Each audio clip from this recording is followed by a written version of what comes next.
Hello, সবাইকে সালাম ও আদাব জানিয়ে শুরু করছি পাপরিকা পাউডারের নতুন একটি ভ্লগ। আশা করছি সবাই ভালো আছেন। বিভিন্ন ব্যস্ততার কারণে কিভাবে কাটালাম আমাদের এইবারের ঈদ, সেটাই আপনাদের সাথে শেয়ার করতে করতে একটু লেট হয়ে গেল। আশা করছি আপনাদের ভালোই লাগবে। আমিও জানতে চাই আপনারা কে কিভাবে ঈদ পালন করলেন। আমার সাথে সেটা কমেন্টে শেয়ার করতে পারেন। তো চলুন শুরু করা যাক।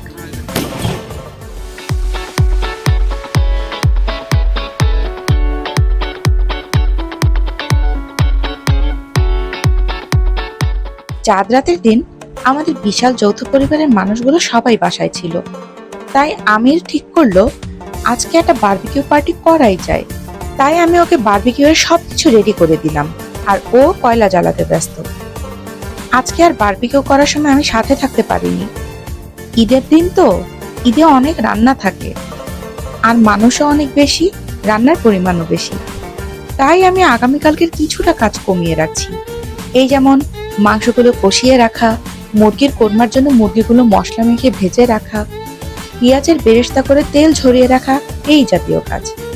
বাসায় একটা ভাগ্নি ছিল, ও সবকিছু কেটে কেটে দিয়েছে বলে রক্ষা। আসলে রান্না করতে আমি মনে করি সব মেয়েরাই পছন্দ করে, কিন্তু অনেক বেশি রান্না করতে গেলে মাঝে মধ্যে কষ্টও হয়, বিরক্তও লাগে।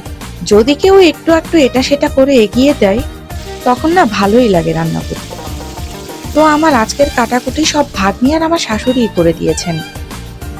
যাই হোক, আমার মোটামুটি কাজ এগিয়ে রাখা হয়ে গেছে। এদিকে বারবিকিউও হয়ে গেছে। বারবিকিউ হতে হতে এবং শেষ হতে হতে রাত 1টা বেজে গেছে। তো শোয়ার আগে আমি আগামীকালকে সেমাই পায়েসের জন্য দুধগুলো নামিয়ে রাখলাম।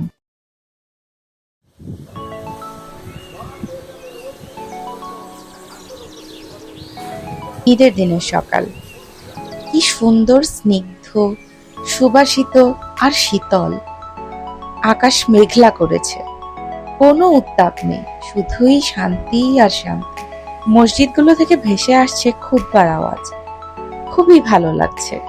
উঠানে রাতের কয়লাগুলো পড়ে আছে, ওগুলো আবার পরে ব্যবহারের জন্য রেখে দেওয়া হবে। সকাল সকাল রান্নাঘরে গিয়ে দেখি ভাবি 2 ধরনের সেমাই আর নুডলস করে রেখেছে। আমি পায়েস করলাম। পায়েসের পর লেগে গেলাম দুপুরের রান্নায়। কাজ তো এগিয়েই রাখা আছে, শুধু গোছানো বাকি। চুলায় বসিয়ে দিলাম মুরগির কোরমা। ভাবে একদিকে পোলাও রান্না করে ফেললো, ভাগ্নি সালাদ কেটে নিল, আমি গরু আর খাসির মাংসটা রেডি করে ফেললাম।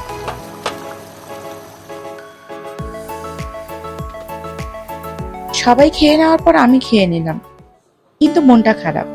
প্রতি বছরের মতো এই বছরও আমিরকে অফিসে যেতে হবে।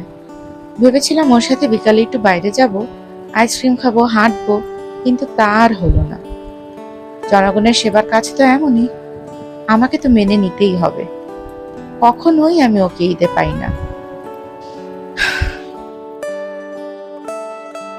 মন খারাপের রেশ কিছুটা কাটানোর জন্য আমির আমাদেরকে নিয়ে আতশবাজি ফুটালো। আমি আতশবাজি ফুটানো পছন্দ করি না, কিন্তু আমার ভাসুরের বাচ্চারা দেখি খুব মজা পায়।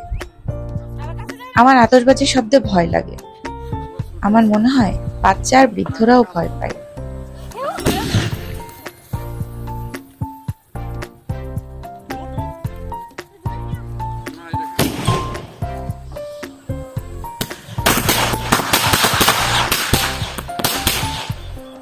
যাই হোক, আতশবাজি ফুটানো শেষে আমির অফিসের উদ্দেশ্যে রওনা হলো। ও ফিরে না আসা পর্যন্ত আমার আর ঈদ হবে না।